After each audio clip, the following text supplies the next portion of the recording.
Hello everyone. Today is the 7th and final day of my Haunted Mansion project. After teasing my Haunted Mansion build for a week, it's finally time for the full reveal. So now here's your first look at my Halloween special Haunted Mansion. We'll get a full in-depth look with the lights on, but first I wanted to show it off in this neat red lighting. I think it makes it look a lot more spooky and fits the Halloween theme for today. I'll be going through the process of building this as well as giving a story at the end, so make sure to watch the full video. Now that we've turned the lights on, you can see the build in its entirety. If you're familiar with LEGO's past themes, you can easily tell this is based on the Monster Fighter's haunted house. I added some of my own spins on it just to make it unique, since this is supposed to be another mansion for my minifigure. I also used the help of this rebrickable mock to make this build. So if you want to build it, the link will be in the description. To make this build, I started off with 3 of the Creator 3-in-1 Haunted House sets. You can see I have 4 here since one of them will be my own. My original plan was to merge 3 of them together to make my own build. But as you'll be able to tell later, I had a change of plans in the middle of the build. Here's a look at one of the sets close up if you haven't seen it before. I ended up with a lot of extra minifigures from these sets too, which was pretty neat. Here's a look at what I had midway through the build. I was midway through disassembling the sets trying to build my own haunted house. I thought my build was looking okay, but then I discovered the rebrickable mock. So I restarted and built this. This is exactly what it looked like after finishing the instructions. This looked much better than anything I was going to be able to come up with. Here you can see the build compared to the 3-in-1 set as well as the official Monster Fighter's house too. It scaled really well next to the official set. It also looked surprisingly close to it as well. I ended up making a bunch of my own touches to this build too. I didn't like the base plate, so I ended up switching it out for some dark bluish gray plates like on the official Monster Fighter's house. I did keep it very similar with the gate at the front and the cemetery on the side. One major flaw of the rebrickable mock was the back of the build. With the lack of pieces, the back ended up looking a little strange. That would be another thing I would end up changing. Now let's have an in-depth look of my completed build. I wanted this to be a house for my Halloween minifigure Baron Luxury, so I added a lot of my own personal touches and some things to add to the story. As you can see here, it's not on the base plate anymore. The base now has a unique shape thanks to those dark bluish gray plates. On the front you can see the different bats and spiders crawling up the sides of the build. The first part I wanted to focus on was from day 5. This would be on the side of the build with the part I'm calling the Graveyard Gardens. Here we come across our first monsters. Walking past the headstones of the graveyard, you can see our first figure, the Wanderer, an undead train conductor. This is our first introduction of the skeletons. I included a lot of different skeletons in this build. You can see a few of them that I've included, like this conductor and doctor. You'll see more of the skeletons as I show you the rest of the build. For the graveyard itself, you can see a lot of vines, dead plants, tombstones, and skeleton pieces there as well. There's also a few pumpkins as well as our next monster. Here next to the side door we have the iconic Frankenstein. In this build, he kind of acts as the keeper of the graveyard, so I ended up giving him a shovel to kind of indicate this role that he has. He's one of the exclusive figures included in that Haunted House 3-in-1 set. One small change I made to him was this dark brown tool belt. Going to the other side of the building, you can see the chimney. You can see it looks pretty worn and it doesn't go up too high. This side is pretty bland and there's not too much going on here. There is a few plants growing on the side of the house towards the back as well. Now for the back of the build itself, you can see some of the changes I've made from the original design. I've cleaned up some of those random colors as well as smoothed it out a little bit more. The first floor still has those corner pieces, but the second one is all smoothed out. Now for the interior, the stairs were made with some of these leftover window pieces. It was very fragile and didn't look the best. So I ended up removing this and making stairs of my own. For the interior of the first floor, I used this Harry Potter Potions class set. I also made a greenhouse using this Hogwarts Herbology class. Here you'll get a good look at the potions class inside the first floor.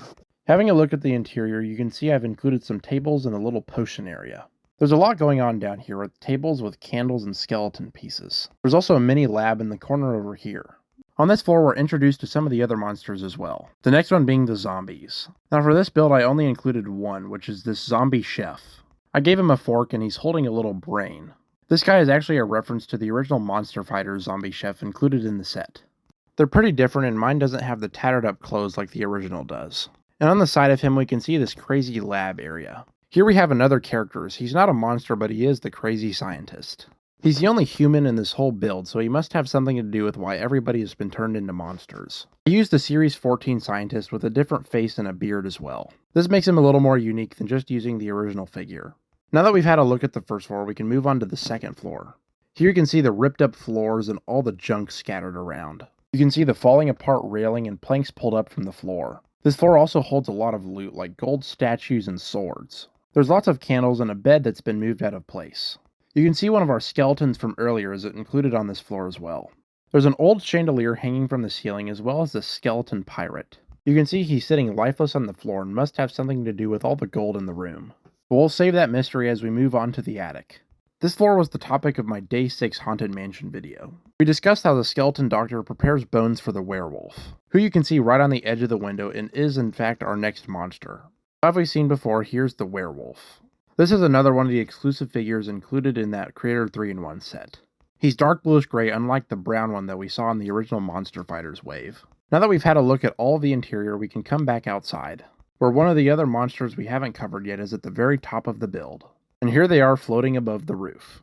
So the next monsters are the ghosts. This is my favorite character to come in the new 3-in-1 set. After quite a while, we finally got a new ghost mold.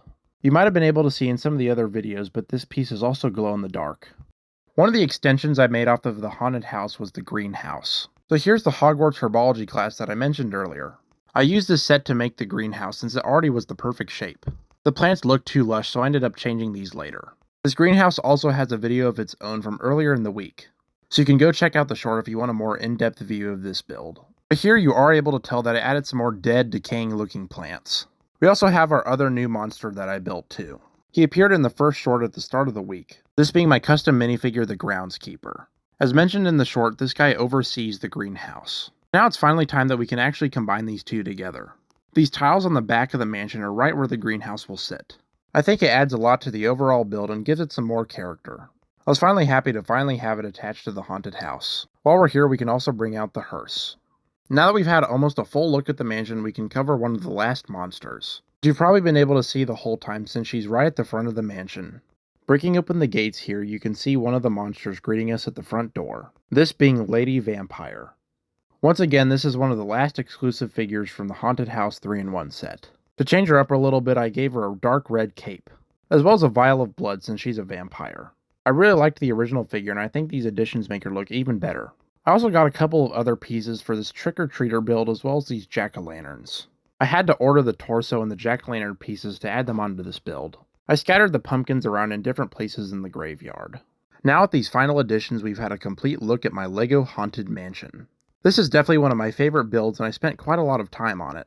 And now for anyone who's interested, I included a little bit of story to go along with this build too. So here we have our first bit of luxury lore. With the passing of his family, Mr. Luxury was given this mysterious key. It opened the lock to his father's old mansion. He ventured far from civilization to find a seemingly abandoned mansion.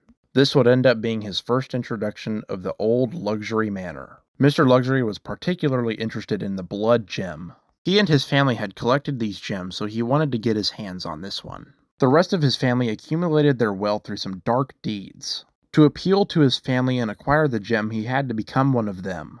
So he dressed in a black suit and carried a staff with the purple gem. Coming across the mansion, he realized his family had been turned into undead beasts.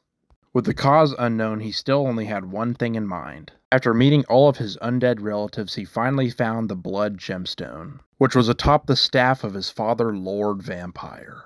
If you'd like to hear more stories like this, please let me know in the comments. This house also represents 15,000 subscribers, so thank you all very much for your support. And thank you all very much for watching this video. I hope you all enjoyed it as much as I did making it. Bye!